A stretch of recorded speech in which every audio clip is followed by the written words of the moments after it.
Hello friends, welcome to Kannan info Tamil. நம்ம இன்னைக்கு என்ன டாபிக் பார்க்க போறோம் அப்படின்னா, பிரம்மோஸ் ஏரோஸ்பேஸ் நிறுவனத்தின் சிஇஓ மற்றும் எம்டி அதுல் ரானே இன்னும் 5 முதல் 6 வருடங்களுக்குள் இந்தியா ஹைப்பர்சானிக் மிசைல்களை வெற்றிகரமா உருவாக்குவாங்க அப்படின்னு சொல்லியிருக்காரு. பிரம்மோஸ் ஏரோஸ்பேஸ் நிறுவனம் Brahmos-2 அப்படிங்கிற ஹைப்பர்சானிக் மிசைலை டெவலப் செஞ்சு வந்துகிட்டு இருக்காங்க. இந்த வீடியோல இன்னும் 5 முதல் 6 வருடங்கள் இந்தியா எப்படி ஹைப்பர்சானிக் மிசைல்களை டெவலப் செய்வாங்க, Brahmos-2 மிசைல்களோட கேப்பபிலிட்டிஸ் மற்றும் சிறப்பு அம்சங்கள் குறித்து நம்ம டீடைலா இந்த வீடியோல பார்க்கலாம். நம்ம சேனலை நிறைய நண்பர்கள் சப்ஸ்கிரைப் பண்ணாம பார்த்துட்டு இருக்கீங்க. தயவு செஞ்சு நம்ம சேனலை சப்ஸ்கிரைப் பண்ணிக்கங்க. நீங்க பண்ற ஒவ்வொரு சப்ஸ்கிரிப்ஷனும் எனக்கு அடுத்தடுத்த வீடியோஸ் போடுறதுக்கு ஒரு மோட்டிவேஷனா இருக்கும். பிரம்மோஸ் ஏரோஸ்பேஸ் நிறுவனத்தின் சில்வர் ஜூப்ளி வருடத்தை கொண்டாடும் நிகழ்ச்சியில அந்நிறுவனத்தின் சிஇஓ மற்றும் எம்டி அதுல் ரானே அவர்கள் இன்னும் 5 முதல் 6 வருடங்கள்ல இந்தியா ஹைப்பர்சானிக் மிசைல்களை வெற்றிகரமா டெவலப் செய்வாங்க அப்படின்னு அவர் சொல்லியிருக்காரு. பிரம்மோஸ் ஏரோஸ்பேஸ் நிறுவனம் 1998ல தொடங்கப்பட்டது. இந்த நிறுவனம் இந்தியாவுடைய DRDO மற்றும் ரஷ்யாவின் மெசினோஸ்டோனியா நிறுவனமும் இணைந்து உருவாக்கப்பட்டது. பிரம்மோஸ் ஏரோஸ்பேஸ் நிறுவனம் இந்தியா ரஷ்யா ஜாயிண்ட் வெஞ்சர்ல மிகவும் வெற்றிகரமான ஒரு பார்ட்னர்ஷிப். இந்த பார்ட்னர்ஷிப் மூலமா தான் உலகின் தலை சிறந்த மற்றும் அதிவேகமான பிரம்மோஸ் க்ரூஸ் மிசைல்களை உருவாக்குனாங்க. இந்த சூழ்நிலையில இதே பிரம்மோஸ் ஏரோஸ்பேஸ் நிறுவனம் Brahmos-2 அப்படிங்கிற ஹைப்பர்சானிக் மிசைலை டெவலப் செஞ்சு வந்துகிட்டு இருக்காங்க. இந்தியா ஹைப்பர்சானிக் மிசைல்களை டெவலப் செய்வதற்கு பல்வேறு திட்டங்களை செயல்படுத்தி வர்றாங்க. குறிப்பா சொல்லணும் அப்படின்னா, Brahmos-2 missile project, Rudram 3 missile, HSTDV project, Shaurya missile மற்றும் HGV-2021F அப்படிங்கிற ஹைப்பர்சானிக் கிளைட் வெஹிக்கிள் ப்ராஜெக்டையும் டெவலப் செய்து வந்துகிட்டு இருக்காங்க. இந்த ப்ராஜெக்ட்கள்ல ஹைப்பர்சானிக் மிசைலை டெவலப் செய்வதற்கு இந்தியா Brahmos-2 மிசைல் ப்ராஜெக்டை தான் பெரிதும் நம்பிக்கொண்டிருக்காங்க. இந்தியாவும் ரஷ்யாவும் இணைந்து உருவாக்கி வரும் ஹைப்பர்சானிக் க்ரூஸ் மிசைல்கள்னால 1000 கிலோமீட்டர் தூரத்துல உள்ள டார்கெட்ஸை மாக் 8 அப்படிங்கிற வேகத்துல சென்று தாக்கும். அதாவது ஒலியின் வேகத்தை விட 8 மடங்கு வேகமா சென்று தாக்கும் Brahmos-2 மிசைலையும் இந்தியாவுடைய DRDO மற்றும் ரஷ்யாவின் மெசினோஸ்டோனியா நிறுவனமும் இணைந்து டெவலப் செய்து வர்றாங்க. சமீபத்துல ரஷ்யா ஜிர்கான் அப்படிங்கிற ஹைப்பர்சானிக் க்ரூஸ் மிசைல்களை வெற்றிகரமா சோதிச்சாங்க. ரஷ்யாவின் இந்த ஜிர்கான் மிசைலோட அனைத்து விதமான சோதனைகளும் முடிக்கப்பட்டு விட்டது. கூடிய விரைவில் இந்த மிசைல்கள் ரஷ்ய படையில் இணைய உள்ளது. ஜிர்கான் மிசைல்ல பயன்படுத்தப்படும் அதே தொழில்நுட்பத்தை தான் Brahmos-2 மிசைல்களையும் பயன்படுத்த போறதா செய்திகள் வெளிவந்திருக்கு. இதனால ரஷ்யாவின் ஜிர்கான் ஹைப்பர்சானிக் மிசைல் ப்ராஜெக்டின் வெற்றி இந்தியாவின் Brahmos-2 ஹைப்பர்சானிக் க்ரூஸ் மிசைல் ப்ராஜெக்டுக்கு ஒரு உத்வேகத்தை கொடுக்கும் அப்படின்னு டிஃபென்ஸ் எக்ஸ்பர்ட்ஸ் எதிர்பார்க்கறாங்க. ஜிர்கான் மிசைல்கள்ல பயன்படுத்தப்பட்ட ஏர் பிரீதிங் ஸ்கிராம்ஜெட் இன்ஜின் தொழில்நுட்பத்தை Brahmos-2 மிசைல்களையும் பயன்படுத்த போறாங்க.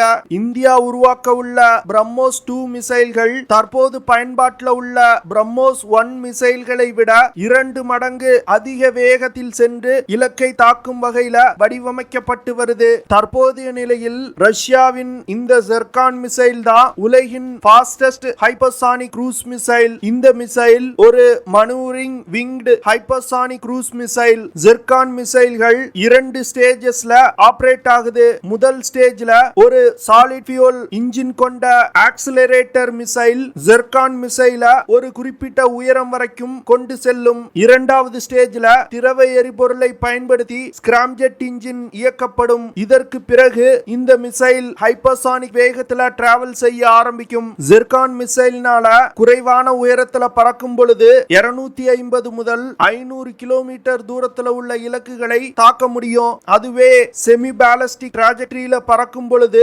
740 கிலோமீட்டர் தூரத்துல உள்ள இலக்குகளை தாக்க முடியும். அப்போ இந்த மிசைல்னால ஆவரேஜா 400 முதல் 450 கிலோமீட்டர் தூரத்துல உள்ள இலக்க தாக்க முடியும். ஜிர்கான் மிசைல்கள்னால அதிகபட்சமா 1000 கிலோமீட்டர் தூரத்துல உள்ள இலக்குகளை தாக்க முடியும். சில டிஃபென்ஸ் எக்ஸ்பர்ட்ஸ் என்ன சொல்றாங்க அப்படின்னா, இந்த மிசைல்னால 1000 முதல் 2000 கிலோமீட்டர் கிலோமீட்டர் தூரத்துல உள்ள இலக்குகளை தாக்க முடியும். ரஷ்யா வேணுமென்றே இந்த மிசைலோட ரேஞ்ச குறைச்சு காட்டுறாங்க அப்படின்னு சொல்றாங்க.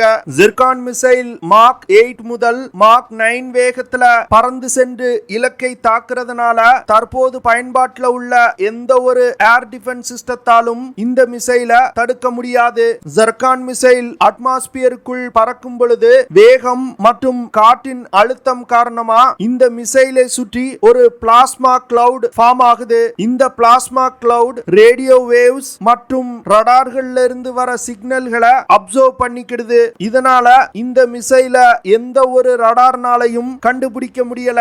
இந்த ஜிர்கான் மிசைல்கள்ல பிளாஸ்மா கிளவுட், ஹைப்பர்சானிக் வேகம் மற்றும் சி ஸ்கிம்மிங் டெக்னிக் போன்ற இந்த 3 விஷயங்களும் இணையும் பொழுது தற்போது உள்ள ஏர் டிஃபென்ஸ் சிஸ்டங்களை கொண்டு இந்த மிசைல்களை தடுக்கவே முடியாது. தற்போது அமெரிக்க படையில் பயன்பாட்டில் உள்ள டூம்ஹாக் சப்சானிக் க்ரூஸ் மிசைல்களை விட ரஷ்யாவின் ஜிர்கான் மிசைல்கள் அதிக தூரம் எதிரிகளின் எல்லைக்குள் ஏர் டிஃபென்ஸ் சிஸ்டங்களை உடைத்துக் கொண்டு தாக்குதல் நடத்தும் அப்படின்னு சொல்றாங்க. ஜிர்கான் மிசைல் டூம்ஹாக் மிசைல்களை விட 2 மடங்கு அதிக எடை கொண்ட மிசைல். இந்த மிசைல்னால மாக் 8 அப்படிங்கிற ஹைப்பர்சானிக் வேகத்துல டிராவல் செய்ய முடியுது. இதனால ஜிர்கான் மிசைல் இலக்கை தாக்கும் பொழுது அமெரிக்காவின் டூம்ஹாக் மிசைல்களை விட 242 மடங்கு அதிக கைனெட்டிக் எனர்ஜி வெளிப்படுது. ஒரு ஜிர்கான் மிசைல் இலக்கை தாக்கும் பொழுது 2150 கிலோகிராம் TNT எக்ஸ்ப்ளோசிவ் வெடித்ததுக்கு நிகரான சக்தியை வெளிப்படுத்துது. இதனால தாக்கப்படும் டார்கெட் முழுவதும் சேதமடைது. ரஷ்யாவின் ஜிர்கான் மிசைல்கள்ல கன்வென்ஷனல் மற்றும் நியூக்ளியர் வார்ஹெட்களை எடுத்து சென்று தாக்குதல் நடத்த முடியும். ஆனா இந்தியாவுடைய பிரம்மோஸ் மிசைல்கள் அணு ஆயுதங்களை ஏந்தி சென்று தாக்குதல் நடத்தும் வகையில வடிவமைக்கப்பட உள்ளதா என்பது இன்னும் வெளியில் சொல்லப்படவில்லை. ஜிர்கான் மிசைல பேஸா வச்சு உருவாக்கப்படும் Brahmos-2 மிசைல்கள் தற்போது கடற்படையில் பயன்பாட்டில் உள்ள பிரம்மோஸ் சூப்பர்சானிக் ஆன்டி ஷிப் மிசைல்களை ரீப்ளேஸ் செய்ய போகுது. Brahmos-1 மிசைல்கள் எப்படி இந்தியாவின் முப்படைகள்ல பயன்படுத்தப்படுதோ அதே போன்று இந்த Brahmos-2 மிசைல்களும் இந்தியாவின் முப்படைகளையும் பயன்படுத்த திட்டமிட்டிருக்காங்க. போர்க்கப்பல்கள், நீர்மூழ்கி கப்பல், விமானம் மற்றும் தரையில் இருந்து ஏவும் Brahmos-2 ஹைப்பர்சானிக் மிசைல்களை இந்தியா டெவலப் செய்ய திட்டமிட்டிருக்காங்க. தற்போதைய சூழ்நிலையில் ரஷ்யாவின் இந்த ஜிர்கான் மிசைல் தான் உலகின் ஃபாஸ்டஸ்ட் ஹைப்பர்சானிக் மிசைல். இதற்கு முக்கிய காரணம் ரஷ்யா ஜிர்கான் மிசைல்ல உள்ள ஸ்கிராம்ஜெட் இன்ஜினை இயக்குறதுக்கு பிரத்யேகமா ஒரு திரவ எரிபொருளை உருவாக்கி இருக்காங்க. இந்த எரிபொருள் தொழில்நுட்பத்தை ரஷ்யா மிகவும் ரகசியமா வச்சிருக்காங்க.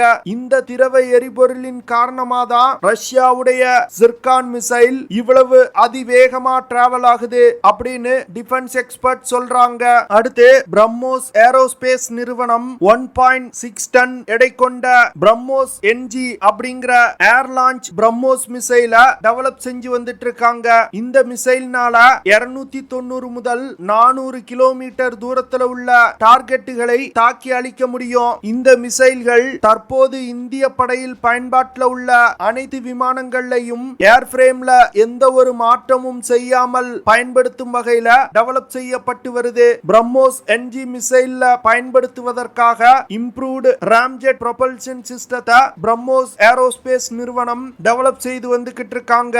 இந்த இம்ப்ரூவ்டு ராம்ஜெட் ப்ரொபல்ஷன் சிஸ்டத்தோட வேலைகள் அதிவேகமா நடந்து கொண்டிருப்பதா செய்திகள் வெளிவந்திருக்கு. இந்த இம்ப்ரூவ்டு ராம்ஜெட் ப்ரொபல்ஷன் சிஸ்டத்தினால மாக் 4.5 அப்படிங்கிற வேகத்துல பிரம்மோஸ் NG மிசைல்களை இயக்க முடியும். மாக் 5க்கு மேல உள்ள வேகத்தை ஹைப்பர்சானிக் ஸ்பீட் அப்படின்னு சொல்லுவாங்க. இந்தியா டெவலப் செய்து வரும் இம்ப்ரூவ்டு ராம்ஜெட் ப்ரொபல்ஷன் சிஸ்டத்தினால மாக் 4.5 அப்படிங்கிற வேகத்துல டிராவல் செய்ய முடியும். இந்த வேகத்தை நியர் ஹைப்பர்சானிக் ஸ்பீட் அப்படின்னு சொல்லுவாங்க. இந்த தொழில்நுட்பத்தை இன்னும் ஓரிரு வருடங்கள்ல இந்தியா டெவலப் செய்து முடிச்சிருவாங்க அப்படின்னு சொல்றாங்க. இந்த டெவலப்மெண்ட்ஸ் எல்லாம் பார்க்கும் பொழுது இந்தியா கூடிய விரைவில் ஹைப்பர்சானிக் மிசைல்களை வெற்றிகரமா டெவலப் செய்வாங்க அப்படிங்கிறது தெளிவா தெரியுது. ஓகே ஃப்ரெண்ட்ஸ், நம்ம வீடியோவோட நிறைவு பகுதிக்கு வந்துட்டோம். இதெல்லாம் தான் நான் உங்ககிட்ட ஷேர் பண்ணணும் அப்படின்னு நினைச்ச விஷயங்கள். ஐ ஹோப் நான் ஷேர் பண்ண விஷயங்கள் உங்களுக்கு பிடிச்சிருக்கும்னு நினைக்கிறேன். அப்படி பிடிச்சிருந்துச்சுன்னா ஷேர் பண்ணுங்க, லைக் பண்ணுங்க, கமெண்ட் பண்ணுங்க. மறக்காம நம்ம சேனலுக்கு சேனலுக்கு சப்ஸ்கிரைப் பண்ணுங்க. அப்படியே அந்த பெல் நோட்டிபிகேஷனை கிளிக் பண்ணி ஆல்ங்கிற ஆப்ஷனை எனேபிள் பண்ணிக்கங்க. See you in the next video. Jai Hind.